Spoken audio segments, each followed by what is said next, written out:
जय हिंद प्यारे बच्चों, कैसे हैं आप लोग। उम्मीद करते हैं कि आप लोग बहुत अच्छे होंगे, मस्त होंगे। तो चलिए आज आप लोगों के लिए एक सवाल लेके आए हुए हैं जो प्रश्नावली क्लास 10th मैथ का है। प्रश्नावली 1.1 का है। कितना प्रश्नावली यानी फर्स्ट प्रश्नावली चैप्टर, जो पहला चैप्टर का नाम है वास्तविक संख्याएं, उसका सवाल है प्रश्नावली 1.1 का दूसरा नंबर। कितना नंबर है? प्रश्नावली 1.1 का दूसरा नंबर देखेंगे। चलिए सवाल क्या है, पढ़ते हैं। दर्शाइए कि कोई भी धनात्मक विषम पूर्णांक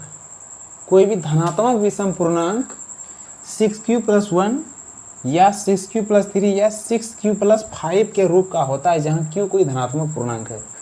q कोई पूर्णांक है ना, q कोई पूर्णांक है। ये बातें हमको बताना है कि 6+1 या 6+3 या 6q+5 ये क्या है, कोई विषम धनात्मक पूर्णांक है कि नहीं है, यही हमें सिद्ध करना है ना। तो चलिए इसको देखते हैं कैसे हल किया जाता है। तो हल कैसे करेंगे, सॉल्यूशन मान लेते हैं। माना कि कोई भी धनात्मक विषम पूर्णांक, तो कोई धनात्मक ए मान लेते हैं। माना कि ए कोई धनात्मक विषम पूर्णांक है, ए कोई धनात्मक विषम पूर्णांक है ना। हम मान लेते हैं माना कि ए कोई धनात्मक विषम पूर्णांक है, ठीक है, विषम पूर्णांक है। समझ गया? अब ध्यान देना, तथा भाजक क्या हो जाएगा, तथा भाजक जिसको हम लोग b कहते हैं, b क्या हो जाएगा आपका यहाँ पे। तो b का मान कौन सा होगा, एक यूक्लिड डिवीजन का रूप कैसा होता है, BQ जोड़ R, a बराबर BQ जोड़ R है ना। तो यहाँ पे देखो, ये देखने में कैसा लग रहा है, a बराबर b की जगह पे कितना 6q+r है, यानी b के स्थान पर कितना 6, तो b का मान कितना हो जाएगा, सॉरी b का मान 6 है, 6 लिखना है ना, b का मान 6, यानी a कोई धनात्मक पूर्णांक है तथा b का मान कितना है, 6 है।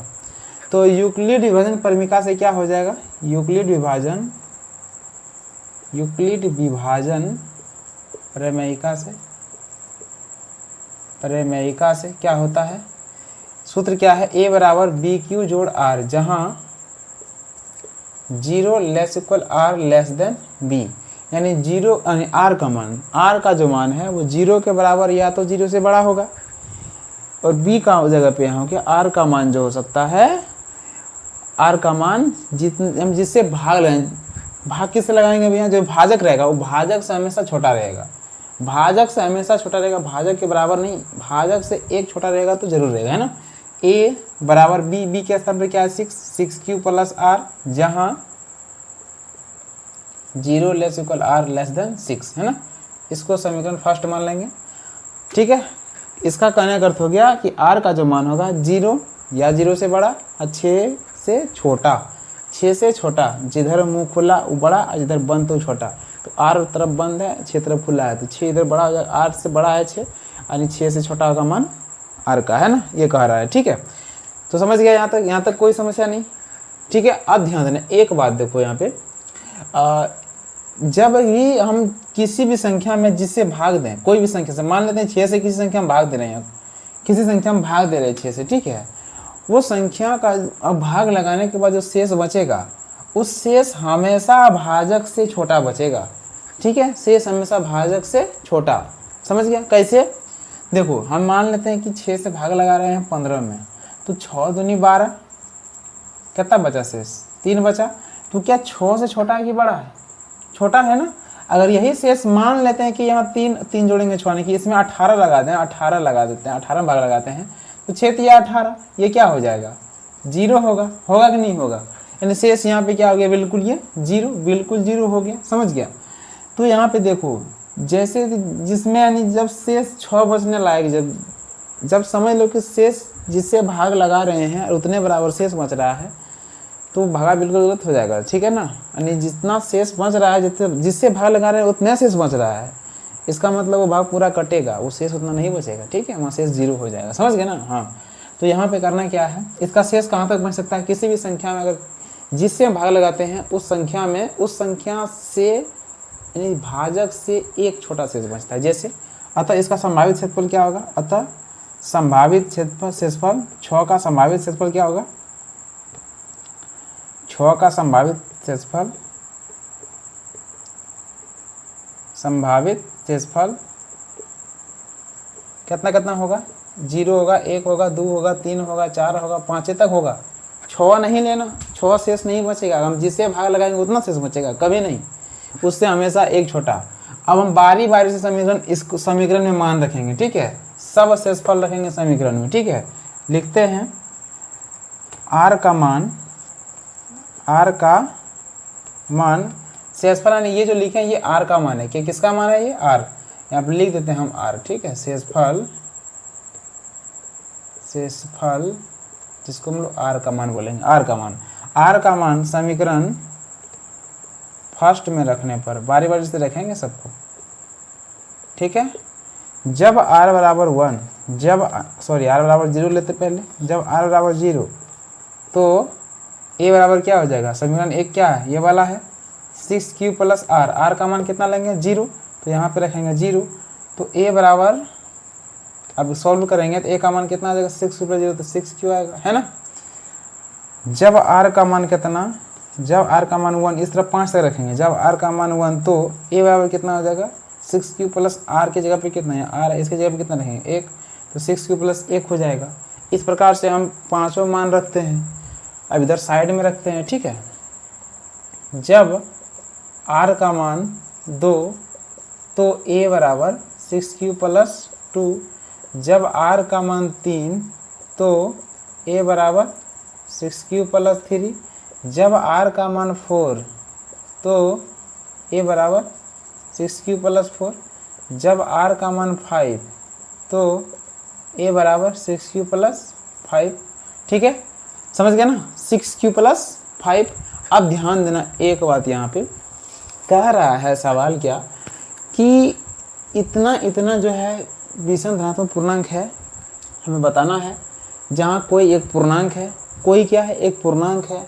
हम यहाँ पे ध्यान देना 6q क्या क्या आया मान पे, देखो 6q, हम q की जगह पे पूर्णांक रखते हैं, कोई भी एक पूर्णांक रखें, मान लेते हैं 1 रखें, 6q, 1 रखेंगे 6 कम 6, 2 रखेंगे 14 12, 3 रखेंगे 6 18, 4 रखेंगे 6 चक्के 24, 5 रखेंगे 6 पंचे 30, 6 रखेंगे 6 जाके 36, 7 रखेंगे तो 7 छक 42, 8 रखेंगे 8 छक 48।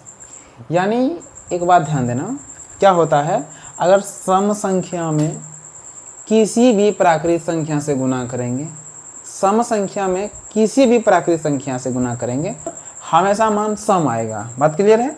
कोई भी अगर कोई सम संख्या है, उसके सामने हम किसी भी धनात्मक पूर्णांक से गुणा करेंगे तो हमेशा मान सम देगा। 6 गुना 1 करेंगे, 6 एकम 6 सम संख्या है, 6 दूनी 12 सम संख्या है, 6 तिया 18 सम संख्या है ना।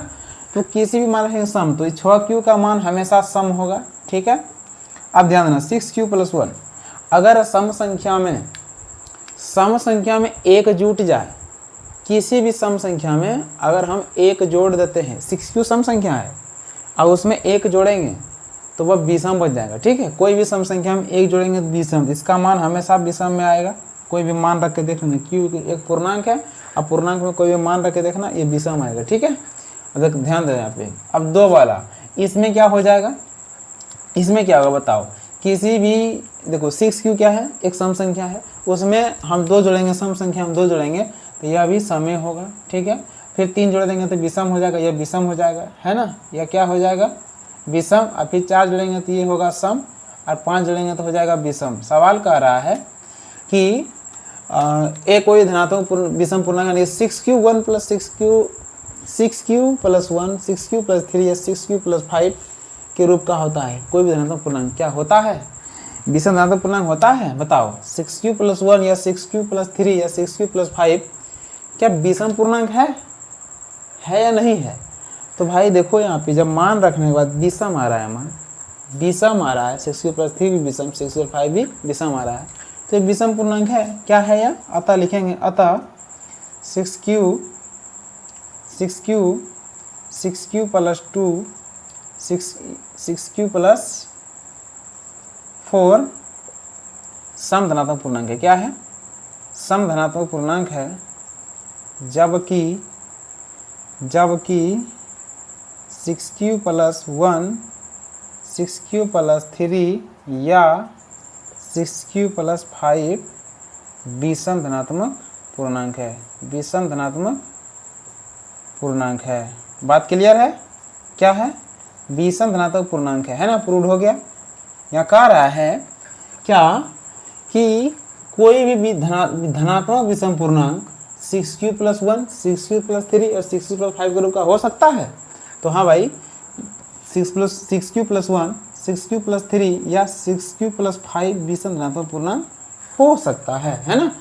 और हम अब क्या किए यहाँ पे प्रूव करके बता दिए कि हमेशा क्या होगा, तो विषम ही होगा। समझ गया ना? बात क्या कर रहा था कि इसको विषम है कि नहीं है, हमको जांच करना था। तो देखें जांच करके, ये बिल्कुल विषम आया और यही करना था हमें, प्रूव्ड।